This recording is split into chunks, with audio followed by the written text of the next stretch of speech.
Have you ever wondered what secrets lurk in the silence of the night? The world feels different when the sun sets, doesn't it? Shadows grow longer, and the air seems heavier. And in the dead of night, even the most ordinary places can become extraordinary. Let me tell you a story about a hospital, a place of healing, they say, where the night holds secrets you'd never believe. It was a chilly December evening when Brad Pitt, no, not the actor, just a regular guy with an extraordinary night ahead of him, walked into St. Catherine's Hospital. Brad had just started working the night shift as a security guard. It wasn't his dream job, but it paid the bills, and he figured, how hard could it be to guard a quiet hospital at night? Little did he know, this was no ordinary hospital, and this would be no ordinary shift. St. Catherine's wasn't your typical bustling city hospital. It was an old, sprawling building tucked away in a quieter part of San Diego. With its creaking floors, flickering lights, and long, empty corridors, the place had an eerie vibe, even during the day. But at night? Well, Brad was about to find out. "You'll be fine, Amy," the cheerful nurse at the reception desk had assured him earlier. She had a warm smile, but there was something in her eyes, a flicker of hesitation, perhaps. Brad had brushed it off. It's just a building, he'd told himself. What's the worst that could happen? By 11 p.m., the hospital had quieted down. The day staff had gone home, and only a handful of night workers remained.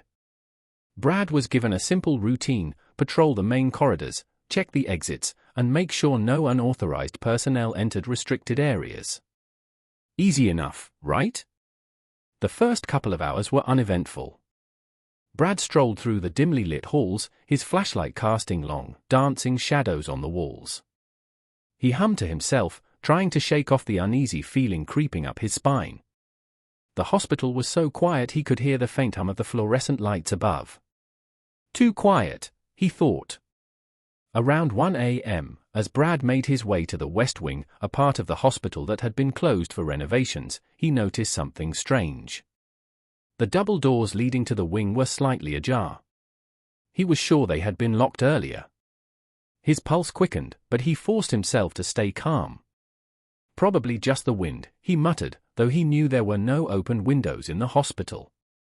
He pushed the doors open and stepped inside. The air in the West Wing was colder, almost suffocating. His flashlight illuminated the dusty floor, scattered with old medical equipment covered in white sheets. The silence here was different, it felt heavy, oppressive. As he walked further down the corridor, he heard it, a faint sound. It was like humming. A soft, melodic tune, almost like a lullaby. Brad froze. "Hello," he called out, his voice echoing in the empty hall. No response. He took a deep breath and followed the sound, his footsteps echoing in the stillness. The humming grew louder as he approached a room at the end of the hall. The door was slightly open, and a soft, warm light spilled out into the corridor. He pushed the door open slowly and shone his flashlight inside. The room was empty, except for an old hospital bed in the center. On the bed lay a doll, an antique porcelain doll, its glassy eyes staring straight at him. The humming stopped. Brad's breath caught in his throat. He could have sworn the doll had moved its head slightly. But that was impossible, wasn't it? Before he could process what was happening, the door slammed shut behind him. Brad spun around, his flashlight flickering. He tried the door, but it wouldn't budge. Panic set in as he banged on the door, shouting for help. And then, he heard it again. The humming. But this time, it wasn't coming from the doll. It was behind him. Slowly, he turned around. The doll was gone. The bed was empty. But the humming was louder now, and the warm light in the room had turned an eerie shade of red. Brad backed up against the door, his heart pounding like a drum. Suddenly, the humming stopped, replaced by a whisper. A woman's voice, soft but chilling, said, "You shouldn't be here." The lights flickered, and for a split second, Brad saw a figure in the corner of the room. A woman in a hospital gown, her hair hanging over her face. And then she was gone. The door flew open, and Brad stumbled out, gasping for air. He didn't stop running until he reached the reception desk. Amy was still there, her face pale. "You saw her, didn't you?" she asked, her voice barely above a whisper. Brad nodded, too shaken to speak.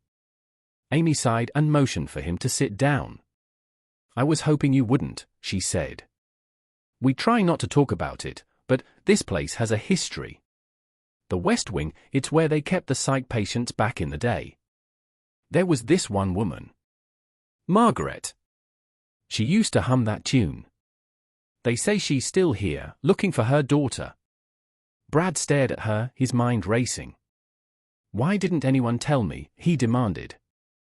Amy looked away, guilt written all over her face.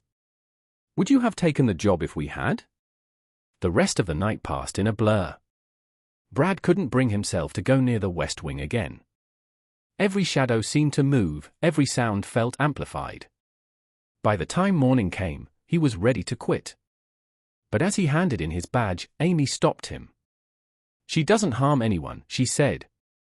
"She just wants to be heard." Brad didn't know what to believe.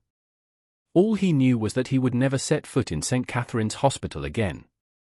But the memory of that night stayed with him, haunting his dreams and making him question what was real and what wasn't. So, what do you think? Was it just Brad's imagination, or is there more to this world than meets the eye? Maybe next time you find yourself in a quiet, empty building late at night, you'll think of Brad and his encounter. And maybe, just maybe, you'll hear a faint humming, too. If you enjoyed this story and want to hear more spine-chilling tales, don't forget to subscribe to our channel, Bedtime Horror Stories. Who knows? The next story might just be about you.